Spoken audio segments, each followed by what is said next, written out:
Assalamualaikum warahmatullahi wabarakatuh. Pemirsa TV 9 dimanapun Anda berada, bersama saya kembali Kiswah Female menyapa Anda. Pada kesempatan kali ini kita akan mengambil tema peran domestik dan peran publik. Mari kita mulai bersama dengan membaca doa. Semoga ilmu yang akan kita kaji menjadi ilmu yang bermanfaat. Bismillahirrahmanirrahim. Alhamdulillahirabbil alamin. Wassalatu wassalamu ala asyrafil anbiya wal mursalin sayyidina wa habibina wa syafi'ina wa qurrati ayunina sayyidina wa maulana Muhammad. Allahumma ja'alna bil imani kamilin wa li faraidika muaddin wa liz zakati fa'ilin wa lis salati fa'ilin wa liz zakati fa'ilin wa lima indaka talibin wa li afdhika rajin wa bil huda mutamassikin wa anil lagwi mu'aridin wa bid dunya zahidin wa alal akhirati radibin. Pemirsa TV 9 dimanapun Anda berada, sebuah doa yang kita panjatkan bersama supaya hidup kita menjadi hidup yang berkualitas, hidup yang mempunyai makna. Sekali kita hidup di dunia, tetapi haruslah bermanfaat dan berkualitas. Sekali hidup kita di dunia tidak akan sia-sia. Hari ini tema kita mengambil peran domestik dan peran publik bagi seorang perempuan. Perempuan adalah sosok hamba Tuhan yang diciptakan di dunia ini yang penuh dengan luar biasa kemuliaan, dan itu harus kita syukuri oleh semua insan yang diciptakan sebagai seorang perempuan. Begitu juga lawan jenis kita, bagaimana dia bisa memberikan support kepada seorang perempuan. Karena dengan perempuan ini, insya Allah kita akan bisa mensinergikan kehidupan kita. Maka pertanyaan yang muncul, yang seringkali dimunculkan oleh masyarakat adalah, apa sesungguhnya peran perempuan itu? Apakah peran perempuan itu hanya ada di domestik, atau peran itu bisa di ranah publik? Dan bagaimana batasan-batasan perempuan yang kemudian dia harus melakukan ranah publik dan ranah domestik itu? Sebatas apa dia diperbolehkan dalam agama untuk melakukan hal-hal itu? Pemirsa Kiswah Female dimanapun Anda berada, kita akan memulai satu ayat ya dari surat An-Nahl ayat 97 tentunya, di mana ayat ini Allah berfirman, a'udzubillahi minasyaitonirrajim, bismillahirrahmanirrahim. Man amila shalihan min dzakarin aw unsa fahuwa mu'minun falanuhyiyannahu hayatan thayyibah. Ayat ini Allah menggunakan kata amila. Nah, sebelum lebih jauh kita membahas ayat ini, barangkali kita akan lebih baik jika kemudian kita mengupas dulu apa sesungguhnya kata yang biasa digunakan oleh Allah dalam Al-Quran untuk mengkiaskan, untuk memberikan penjelasan gitu ya tentang pekerjaan. Karena kita berbicara tentang peran perempuan di domestik dan peran publik, peran perempuan di publik, maka tentu ini ada kaitannya dengan sebuah pekerjaan, sesuatu yang dilakukan oleh seorang perempuan. Nah, apakah di dalam Al-Quran itu ada beberapa istilah yang digunakan senada maknanya yang dipakai sebagai ungkapan untuk memberikan makna kerja itu? Nah, yang pertama adalah tadi ayat yang kita baca, yang baru saja kita baca, kita dengarkan bersama, yaitu kata amila. Amila bermakna beramal, bekerja.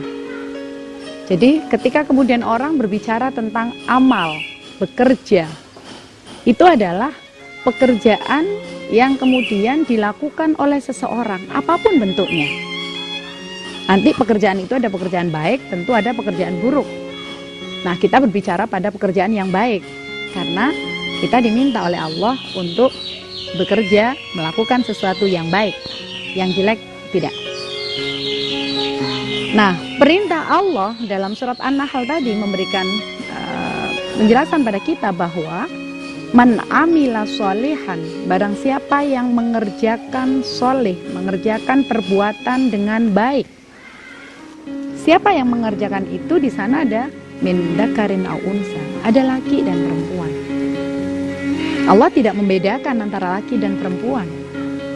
Ketika Allah tidak membedakan laki dan perempuan, inilah berarti ketika kita berbicara tentang bagaimana perempuan di dalam ranah domestik dan ranah publik itu sesungguhnya sama. Yang membedakan adalah pada sesuatu yang memang secara kodrati perempuan itu tidak bisa digantikan oleh laki-laki. Misalnya melahirkan, menyusui, mengandung, dan sebagainya. Karena apa? Karena orang laki-laki tidak punya alat reproduksi, sementara perempuan mempunyai itu. Sehingga ketika kita berbicara tentang peran domestik dan peran publik, itu sesungguhnya peran domestik yang biasa kita kenal, misalnya dengan menyapu rumah, membersihkan, mencuci, ya, kemudian baik mencuci baju, mencuci piring, gitu, mau di laundry, itu adalah menjadi sebuah kewajiban, menjadi sebuah pekerjaan yang bisa dilakukan oleh laki ataupun perempuan. Jadi tidak selamanya mindset kita bahwa kalau yang mencuci itu harus perempuan. Kalau yang membersihkan rumah itu adalah perempuan. Kalau kemudian yang mencuci mobil itu adalah laki-laki. Tidak bisa seperti itu. Artinya pekerjaan domestik, ranah domestik ini semuanya bisa dilakukan oleh baik laki maupun perempuan dalam waktu bisa bersamaan atau dalam waktu yang berbeda. Nah, tentu pada saat-saat yang seperti ini kita akan melihat, benarkah misalnya seorang perempuan yang kemudian melakukan domestik, hanya melakukan domestik ini, dia tidak kemudian diperkenankan dalam ranah publik. Pemirsa TV 9 yang dirahmati Allah, kini kita sudah mengetahui bahwa pekerjaan domestik yang ada di rumah itu bisa kita lakukan bersama-sama dengan orang laki-laki. Sehingga peran perempuan terkait dengan ranah domestik tidak semuanya harus dibebankan kepada seorang perempuan. Pemirsa TV 9 yang dirahmati Allah, masih tetap di Kiswah Femil. Kita akan bertemu di segmen berikutnya. Pemirsa TV 9 kembali bersama Kiswah Femil, masih dalam tema ranah domestik dan ranah publik. Ketika kita ini hal yang luar biasa ya pemirsa, kita bicara tentang ranah domestik, ranah publik, itu pro kontra terkait dengan ini masih saja sampai hari ini orang kemudian berbicara bahwa domestik itu adalah pekerjaan seorang perempuan, sementara ranah publik adalah pekerjaan orang laki-laki. Sehingga ada asumsi bahwa seorang perempuan yang kemudian dia sudah melakukan pekerjaan di luar, dia berusaha untuk ikut berpartisipasi di luar, ketika dia harus kembali ke rumah jadi double. Nah, double peran ini yang kemudian tidak kita inginkan. Artinya apa? Kita harus clear dulu. Kita harus sepakati bersama bahwa ranah domestik itu adalah menjadi bagian yang tidak seharusnya semuanya dibebankan kepada perempuan. Coba kalau kita mau lihat bahwa pekerjaan-pekerjaan yang ada dalam rumah tangga itu memang bisa diselesaikan oleh seorang laki-laki. Yang tidak bisa diselesaikan oleh orang laki-laki adalah secara kodrati. Tadi kita sebutkan ada hamil, mengandung, kemudian menyusui, melahirkan, haid, yang kemudian itu tidak bisa diwakilkan oleh orang perempuan kepada orang laki-laki.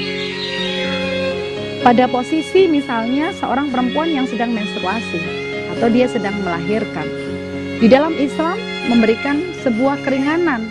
Orang perempuan boleh dan bahkan harus meninggalkan kewajiban-kewajiban yang sifatnya adalah fardu, sholat, puasa misalnya.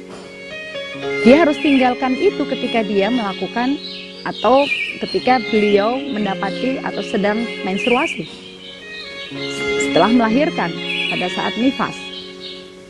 Nah, pada saat inilah, ini sesungguhnya bukan kemudian menjadi sebuah kelemahan bagi seorang perempuan. tetapi ini menjadi sebuah keutamaan bagi seorang perempuan. Karena pada saat itulah kesehatan reproduksi itu sesungguhnya oleh Allah diberikan waktu. Dan pada saat itu seharusnya istirahat, sholat saja ibadah yang luar biasa, yang fardu, itu sama Allah untuk diberhentikan. Apalagi kegiatan-kegiatan yang lain. Kalau kemudian seorang perempuan, dia tidak diperkenankan di ranah publik, kemudian dia harus di rumah, dia harus melakukan semua pekerjaan domestik. Dan pada saat dia haid, pada saat dia menstruasi atau melahirkan, dia ternyata masih tetap melakukan kegiatan-kegiatan domestik. Apakah memang itu yang diinginkan oleh Islam? Tentu kita perlu kaji ulang. Pemirsa TV 9 yang dirahmati Allah, kalau kita berpijak pada satu ayat tadi, menunjukkan bahwa seorang perempuan itu boleh bekerja atau dia melakukan kegiatan di ranah publik. Dalam bentuk apa? Tentu bentuknya adalah kegiatan yang tidak mendatangkan musibah. Kegiatan atau pekerjaan yang tidak mendatangkan sebuah masalah.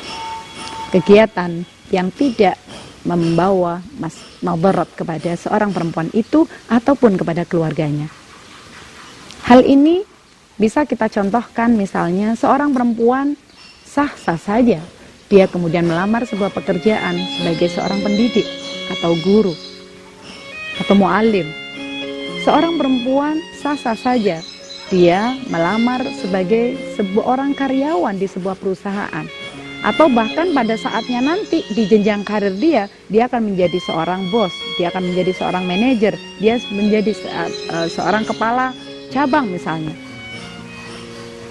Asalkan pekerjaan atau ranah publik itu tidak mengganggu pada pekerjaan-pekerjaan yang terkait dengan emosional seorang perempuan dan keutuhan rumah tangga, maka itu sah-sah saja kita.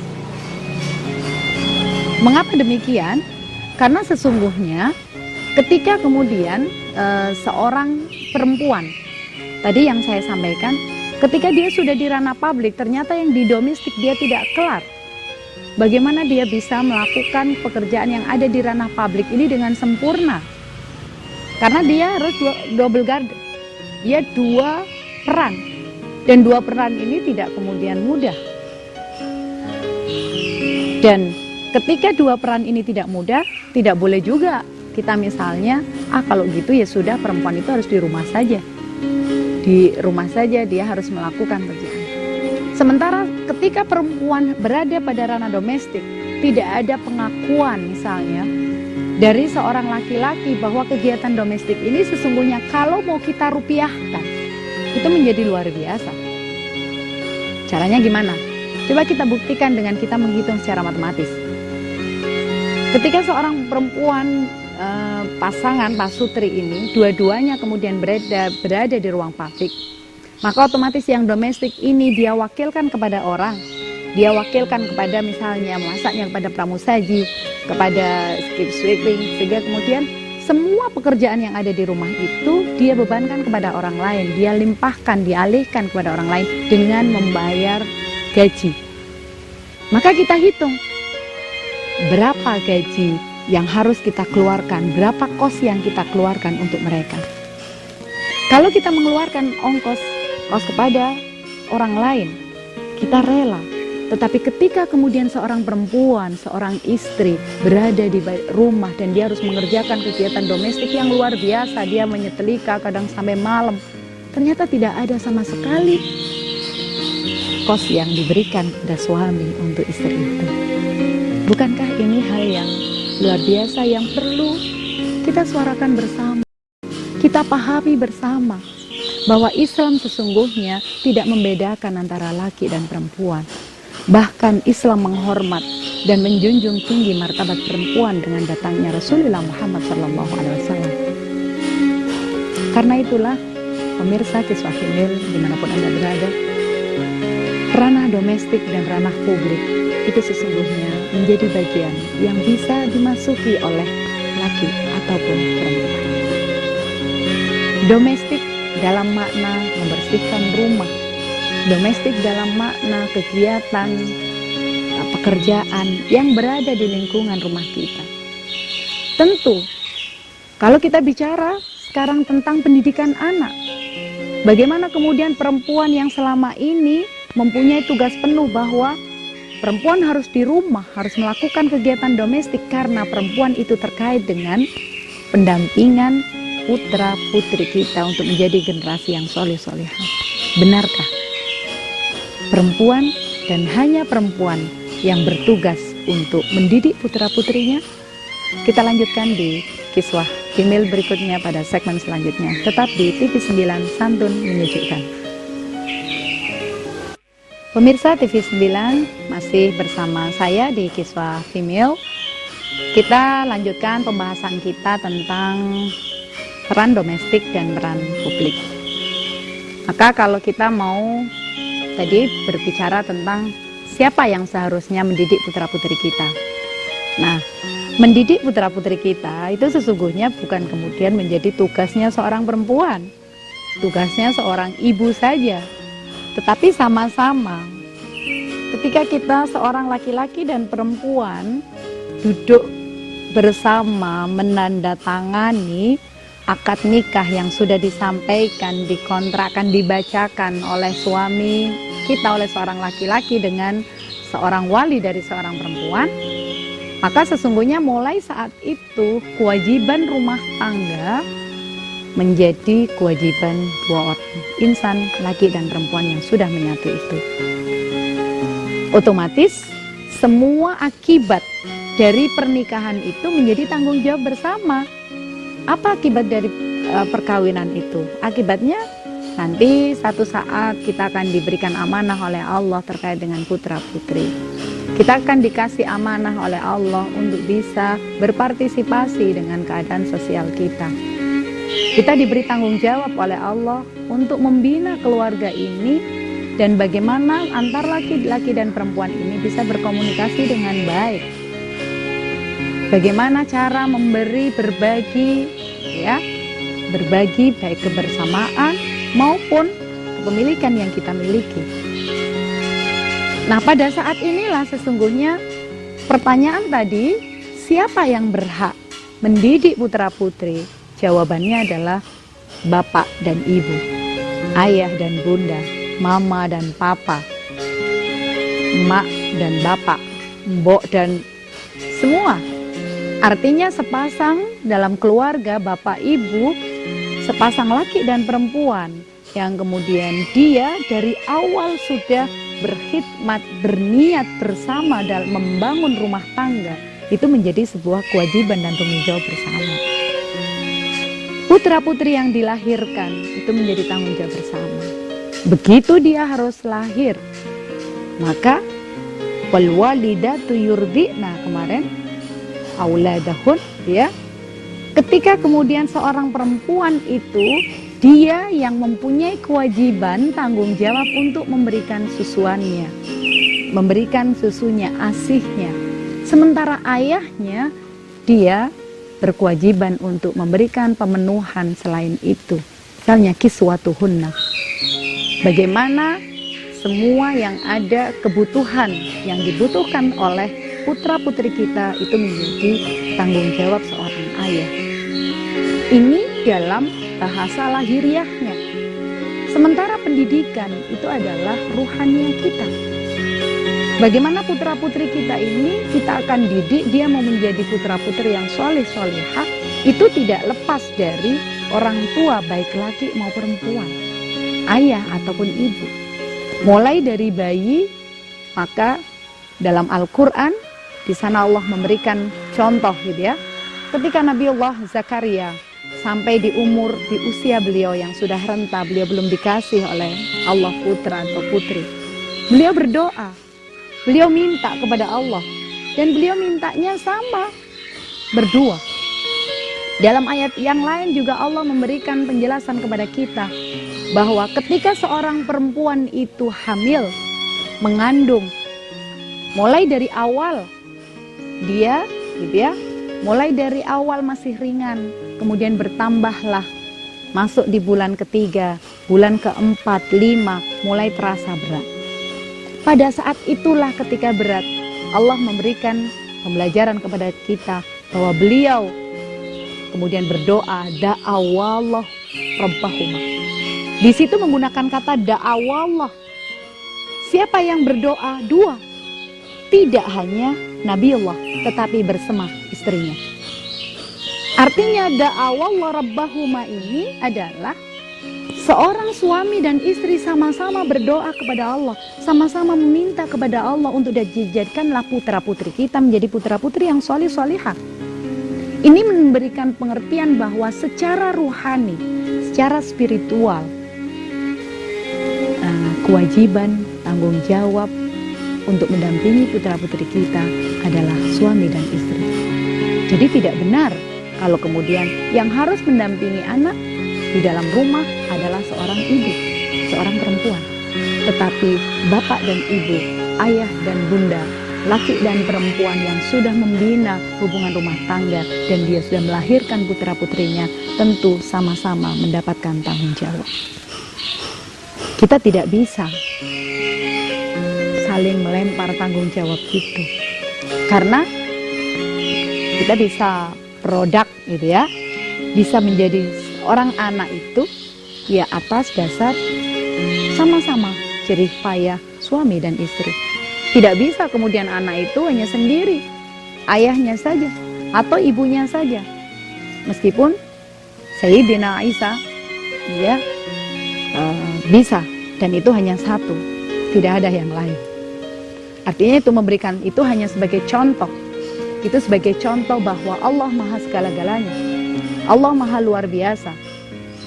Sayyidatina Maryam yang tidak disentuh oleh seseorang, kemudian beliau bisa hamil, itu adalah menunjukkan kebesaran Allah. Tetapi dalam hal ini, ketika kita dalam masyarakat kita, ketika seorang laki-laki dan perempuan sudah melakukan hubungan pernikahan, kemudian dia melakukan hubungan pernikahan dan dia dikaruniai oleh seorang anak, maka tentu tidak lepas dari campur tangan kedua orang laki dan perempuan ini. Sehingga memberikan pengertian kepada kita bahwa ranah domestik dan ranah publik terkait dengan atau di luar tugas-tugas atau secara kodrat digariskan oleh Allah, itu adalah sama. Pemirsa TV9 yang dirahmati Allah, mari bersama-sama kita mulai, kita introspeksi diri kita. Bagi kita perempuan yang sudah membina rumah tangga, baik yang masih setahun, 2 tahun, 5 tahun, karena proses dalam rumah tangga itu biasanya pasti akan terjadi sebuah perjalanan yang berbeda antara satu dengan yang lain. Bisa jadi perbedaan itu karena ada 1-2 keyakinan yang berbeda, atau ada karena sebab eksternal, yang kemudian eksternal ini bisa jadi karena persoalan-persoalan domestik ataupun persoalan-persoalan publik. Bagaimana kita bisa melihat seorang perempuan yang selalu di rumah, sementara kemudian dia tidak mempunyai skill apapun? Tentu yang terjadi adalah ini galau. Yang terjadi adalah dia tidak punya percaya diri. Yang terjadi adalah dia tidak mampu mengendalikan potensi diri. Ketika seorang perempuan ini tidak mampu, tidak bisa mengembangkan potensi dirinya karena keterbatasan dia, maka sesungguhnya yang salah adalah orang-orang yang ada di sekeliling kita. Pemirsa TV9 yang dirahmati Allah dimanapun Anda berada, masih tetap di Kisah Female. Kita akan lanjutkan pembahasan kita tentang bagaimana bisa mengoptimalkan potensi diri seorang perempuan di segmen selanjutnya. Pemirsa TV9 dimanapun Anda berada, tetap masih bersama Kisah Female dengan saya, dan tema kali ini adalah ruang domestik dan ruang publik, atau ranah domestik dan ranah publik. Ketika tadi kita sudah berbicara sedikit gitu ya, tentang bagaimana perempuan di dalam ranah domestik kemudian dia tidak bisa mengoptimalkan potensi dirinya atau dia tidak mempunyai skill, maka yang terjadi dalam keluarga itu insya Allah tidak akan bisa memberikan jaminan bahwa keluarga itu menjadi keluarga yang baik. Karena ketika kemudian seorang perempuan ini di dalam rumah, di dalam kegiatan domestik itu harus dan seharusnya diberi kemampuan. Dia harus mempunyai skill dalam makna dia bisa bagaimana kemudian melakukan kegiatan-kegiatan domestik itu. Dia melakukan baik itu mencuci, baik itu merapikan rumah, baik itu mensetrika, baik apapun yang dilakukan dia di ranah domestik. Kalau tidak disertai dengan skill, maka hasilnya pun tidak akan maksimal. Belum lagi nanti ketika kemudian dia harus mendampingi seorang putra-putrinya. Karena mendampingi seorang putra-putri untuk menjadi generasi yang solih-solihah itu juga harus ada skill. Maka dari itu yang paling utama dan perlu kita sarikan, itu yang kita pikirkan adalah misalnya kita harus berangkat dari surat Ar-Rum ayat 21. Ketika Allah menyampaikan A'udzubillahi minasyaitonirrajim, bismillahirrahmanirrahim. Wa min ayatihi an khalaqalakum min anfusikum azwaja litaskunu. Jadi bahasa Allah menggunakan adalah litaskunu ilaiha wa ja'ala bainakum mawaddata wa rahmah. Inna fi dzalika laayatin liqaumin yatafakkarun. Subhanallahul azim. Wa min ayatihi, kata Allah, salah satu tanda kebesaran Allah. Wa min ayati an khalaqalakum min anfusikum, ya.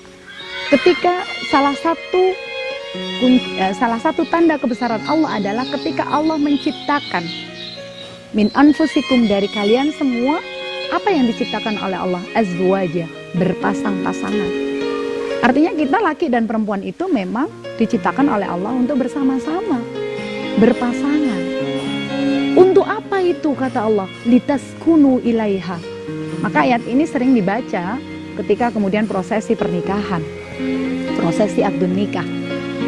Karena apa? Karena mengingatkan bahwa prosesi akdun nikah itu adalah bisa memberikan satu alasan yang diberikan oleh Allah, bagaimana Allah menciptakan dua insan ini, laki dan perempuan yang saling azwajan ini, yang saling berpasangan ini adalah litaskunu ilaiha, untuk bisa sama-sama.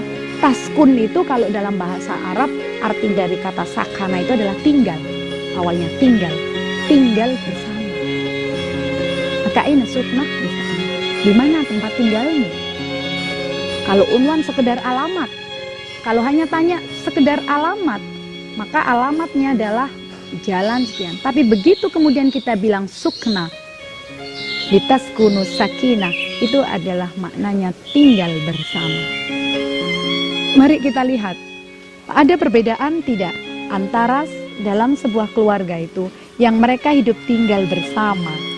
Suami istri dalam satu rumah setiap hari bertemu, dia keluar untuk melakukan kegiatan domestik, kegiatan publik, kemudian dia pulang lagi di sore hari, setiap hari begitu, dengan orang yang kemudian dalam satu rumah tangganya dia tidak tinggal dalam satu rumah itu. Tapi dia kemudian pergi 4 bulan baru pulang, 1 tahun dia baru pulang, pasti akan ada perubahan dalam keluarga itu. Kecuali bagi orang-orang yang memang secara takwa, ya kan? Karena apa? Orang itu kadang-kadang tergoda itu hanya karena dua. Satu karena nafsunya, karena keinginan atas keinginan nafsunya. Yang kedua karena kelaminnya. Dua ini kalau kemudian orang itu sudah menyatu dalam sebuah keluarga, pasti keinginan itu akan tumbuh. Dan ketika orang kemudian sudah berpisah lebih dari 1 minggu, maka ada ketidakwajaran, ada ketidaknormalan di sana. Maka dari itu, ayat ini memberikan motivasi kepada kita, bahwa ketika kita sudah berumah tangga, ayo dari awal kita bikin sebuah kesepakatan bersama antara suami dan istri. Kita bikin kesepakatan dengan suami kita. Kita bikin kesepakatan. Apa kesepakatan itu? Kesepakatan bahwa dalam rumah tangga ini semuanya kita, seorang perempuan dan laki-laki, sama-sama bertanggung jawab untuk membina keluarga menjadi keluarga yang sakinah, mawaddah warahmah. Karena ayat ini litaskunu ilaiha wa ja'ala, kata Allah. Tidak langsung kemudian sakinah, mawaddah warahmah, tapi litaskunu dulu. Litaskunu ilaiha, tinggallah dulu bersama. Baru kalau kita sudah tinggal bersama, kita bertanggung jawab bersama, kita bagi peran kita bersama, baik peran domestik maupun peran publik, kita bagi bersama, maka secara otomatis kata Allah, wa ja'ala bainakum mawaddata warahmah. Maka Allah akan memberikan kita mawaddah warahmah. Apa arti mawaddah? Mawaddah itu adalah rasa cinta yang luar biasa, rasa cinta yang menggebu, rasa cinta yang tidak bisa dikalahkan oleh apapun. Warahmah, dan kasih sayang. Kalau dalam keluarga sudah tercipta mawaddah warahmah, maka semua rintangan, semua halangan, semua ujian yang diberikan oleh Allah itu tidak akan ada artinya. Semua akan bisa dilewati bersama, dan kualitas kita dalam berumah tangga hari ini pasti akan lebih baik dari hari kemarin, dan kemarin pasti akan lebih baik dari hari ini. Dan itulah yang memang diajarkan oleh Allah Subhanahu wa Ta'ala dan dicontohkan oleh Rasulullah Muhammad SAW. Bagaimana kita bisa mencoba dan melihat bahwa ketika Allah memberikan satu ayat ini yang menunjukkan bahwa ayat ini adalah ayat yang tidak selalu dari awal kemudian sakinah, mawaddah, warahmah itu, tetapi ada proses. Kita bisa mendapatkan sakinah, kita bisa mendapatkan mawaddah, warahmah, itu ada prosesnya. Maka dari itu, pemirsa TV 9 dimanapun Anda berada, sebagai seorang perempuan, kita harus berbicara kepada pasangan kita, berbicara kepada suami kita, bahwa seorang perempuan juga mempunyai hak yang sama, mempunyai tanggung jawab yang sama atas ranah domestik dan ranah publik. Begitu juga sebaliknya, bahwa pasangan kita juga mempunyai tanggung jawab dan hak yang sama. Pemirsa TV 9 dimanapun Anda berada, masih tetap bersama saya di Kiswah Female. Kita akan lanjutkan pada segmen berikutnya. Pemirsa TV 9 dimanapun Anda berada, masih tetap bersama saya di Kiswah Female. Kita berada pada segmen yang terakhir. Pembahasan kita tentang perempuan di ranah domestik dan ranah publik. Itu menjadi sebuah kajian yang cukup menarik. Ketika kita tadi mengupas satu ayat dalam surat Ar-Rum gitu ya, ayat 21, di mana Allah menjadikan seorang laki dan perempuan menjadi satu bagian utuh, yang awalnya terpisah, yang awalnya tidak kenal, yang awalnya bukan saudara, yang awalnya kemudian dia menjadi satu. Itu tujuan Allah adalah satu, litaskunu, untuk menjadikan satu dan tinggal bersama. Maka tinggal bersama itu menjadi kata kunci dalam sebuah rumah tangga. Ketika seorang yang sudah membina rumah tangga dan dia membina rumah tangganya dengan baik, dia sudah tinggal dalam satu rumah, kemudian kita bangun bersama komunikasi kita. Kita buat komitmen dengan pasangan kita. Maka pada saat itulah komitmen yang harus kita sampaikan, komitmen yang harus kita berikan kepada pasangan kita adalah sesuatu yang terkait dengan mana yang menjadi hak kita dan mana yang menjadi tanggung jawab kita. Sebagai seorang perempuan, maka ada hal yang memang tidak bisa digantikan oleh laki-laki. Sebagai seorang perempuan, hak kita, kewajiban kita menjadi kewajiban yang harus kita lakukan.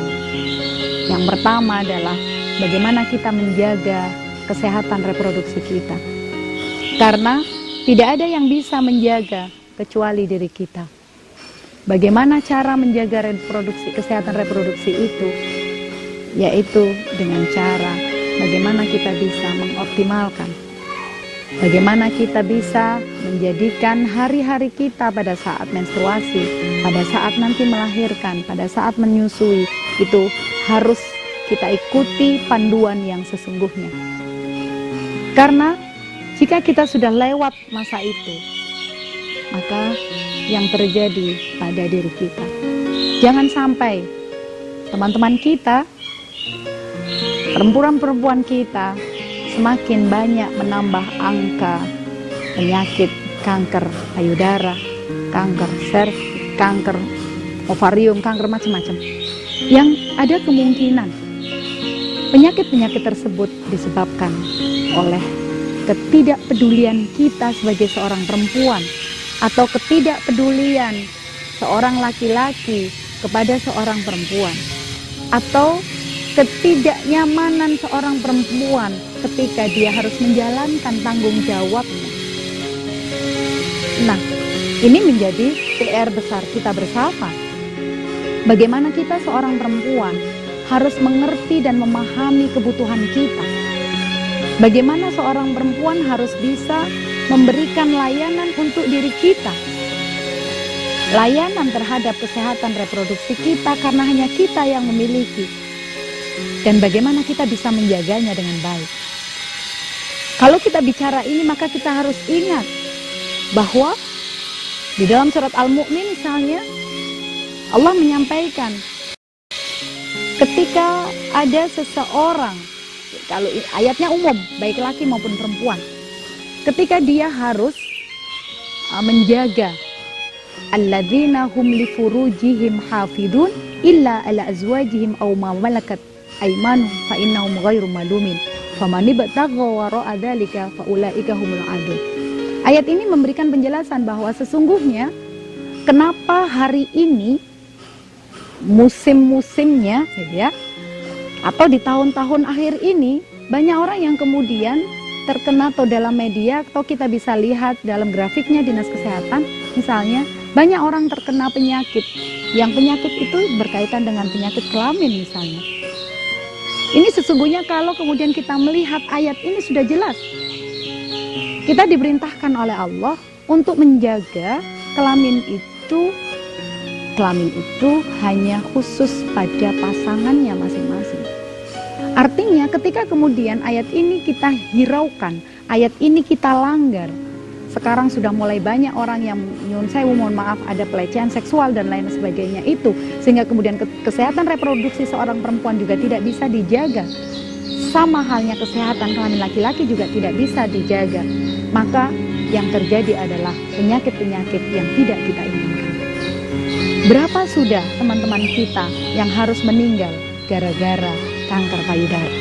Berapa teman-teman kita yang harus meninggal gara-gara penyakit kanker serviks, kanker ovarium? Artinya, kalau kemudian kita seorang perempuan mempunyai komitmen bersama bahwa kita akan melakukan kegiatan dan menjaga kesehatan kita, kesehatan reproduksi kita dengan baik, maka semua risiko-risiko itu akan bisa kita tinggalkan. Dan ini berkaitan dengan kegiatan kita di domestik dan ranah publik. Pemirsa TV 9 yang berbahagia, maka kesimpulan kita pada hari ini adalah ketika seorang perempuan dia melakukan kegiatan di ranah domestik, sah-sah saja dan memang seharusnya itu dilakukan. Dan ketika dia melakukan di ranah publik, itu juga boleh-boleh saja, asalkan semua kegiatan yang kita lakukan itu tidak keluar dari yang digariskan oleh Allah Subhanahu wa Ta'ala. Dan yang diperbolehkan oleh Allah adalah ketika kita seorang perempuan berada di ranah publik adalah dalam dunia pendidikan, dalam dunia misalnya instansi perusahaan, di semua lini kita diperbolehkan, asalkan tidak hanya berdua antar laki dan perempuan yang itu bukan muhrimnya. Karena apa? Karena pasti akan mendatangkan madarat, pasti akan mendatangkan sesuatu yang tidak diinginkan dalam agama. Maka dari itu, pemirsa TV 9 sampai menyejukkan, mari sebagai seorang perempuan kita batasi diri kita, dibatasi dalam makna untuk menjaga harga diri kita. Tetapi mari kita bebaskan diri kita untuk mengekspresikan potensi diri kita, baik potensi itu di dalam ranah domestik ataupun dalam ranah publik. Di dalam domestik kita sekarang sudah bisa melakukan banyak hal, misalnya dengan bisnis online. Kita bisa melakukan banyak hal dengan melakukan mengolah skill kita. Kita membuat sesuatu yang awalnya menjadi hobi kita masak, awalnya adalah tugas domestik kita, tetapi kemudian kita ramu, kita sajikan dalam sebuah bisnis, kita kemudian membuat sebuah kue yang itu bisa mengisi rumah-rumah orang lain. Maka itu menjadi bagian yang luar biasa, bagaimana kita bisa memanfaatkan antara ranah domestik dan ranah publik. Dan kita juga mohon kesepakatan kepada pasangan kita bahwa perempuan mempunyai hak dan tanggung jawab yang sama. Pemirsa TV 9 yang dirahmati Allah, semoga pembahasan kita hari ini menjadikan pembahasan yang bisa mencerahkan kita, sehingga kita menguatkan perempuan-perempuan kita untuk selalu bisa bertanggung jawab, untuk selalu bisa menjaga haknya, dan juga bisa merawat dirinya untuk selalu sehat, beribadah, sampai nantinya kita bertemu dengan Tuhan kita. Subhanaka la ilma lana illa ma 'allamtana innaka antal alimul hakim. Semoga Allah meridhoi langkah perempuan-perempuan kita. Ihdinas siratal mustaqim wal 'afu minkum. Wassalamualaikum warahmatullahi wabarakatuh.